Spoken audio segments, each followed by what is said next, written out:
Shalom Bapak Ibu Saudara-saudari yang diberkati Tuhan. Kembali lagi dalam Serapan Rohani STT Paulus Jakarta bersama saya Yunita Dufi semester 4. Pada pagi hari ini saya akan membagikan kebenaran firman Tuhan.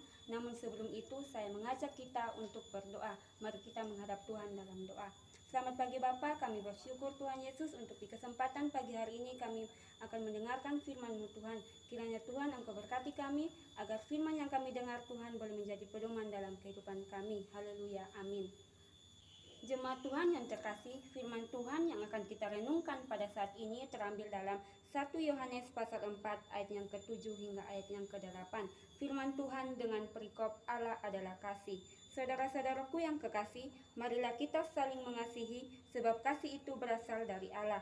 Dan setiap orang yang mengasihi lahir dari Allah dan mengenal Allah. Barang siapa tidak mengasihi ia tidak mengenal Allah sebab Allah adalah kasih. Demikian firman Tuhan. Untuk itu firman Tuhan pada saat pagi hari ini saya berikan tema untuk kita renungkan secara bersama-sama, yaitu kasih Allah tidak mengenal kata akhir. Setiap manusia tidak pernah luput dari salah dan dosa. Tetapi walaupun manusia seringkali berbuat dosa, namun Allah tetap mengasihi manusia dalam keadaan dan situasi apapun. Dengan kasih-Nya, Allah tidak pernah meninggalkan kita. Nah, pertanyaannya bagi kita, mengapa kasih Allah tidak mengenal kata akhir? Di sini ada beberapa kebenaran firman Tuhan yang akan kita renungkan secara bersama-sama.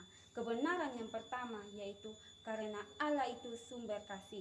Bapak Ibu Saudara-saudara yang diberkati Tuhan, dikatakan bahwa Allah adalah sumber kasih itu sendiri karena kasih adalah karakter Allah dan kasih Allah itu kekal.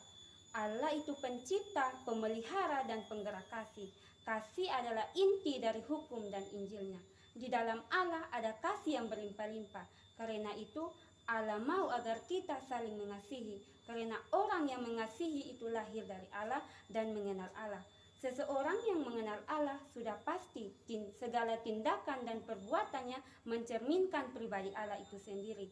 Dan juga sebaliknya, orang yang tidak mengenal Allah akan menunjukkan sikap dan perbuatannya jauh dari kasih Allah. Dan kebenaran yang kedua yaitu karena kasih Allah tidak terbatas.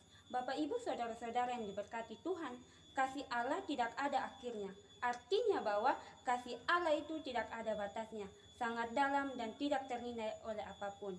Terbukti bahwa Allah mengasihi kita sebagai orang berdosa dengan Ia mengaruniakan anaknya yang tunggal yaitu Yesus Kristus untuk menebus kita dari dosa.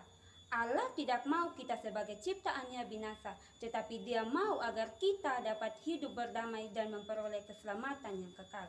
Dan kebenaran yang ketiga yaitu karena kasih Allah itu istimewa. Bapak Ibu Saudaraku yang dikasihi oleh Tuhan kita Yesus Kristus, tidak ada kasih yang paling istimewa di dunia ini, hanyalah kasih Allah. Mengapa? Karena Dia telah memberikan kepada kita segala sesuatu yang kita perlukan. Dalam hal kebutuhan kita, ketika kita sakit Dia sembuhkan kita, ketika kita jatuh Dia mengangkat kita, ketika kita tidak dipedulikan oleh orang lain, kita diterima Allah. Bahkan firman Tuhan berkata sekalipun ayah dan ibumu meninggalkan engkau, tetapi Allah selalu ada untuk kita.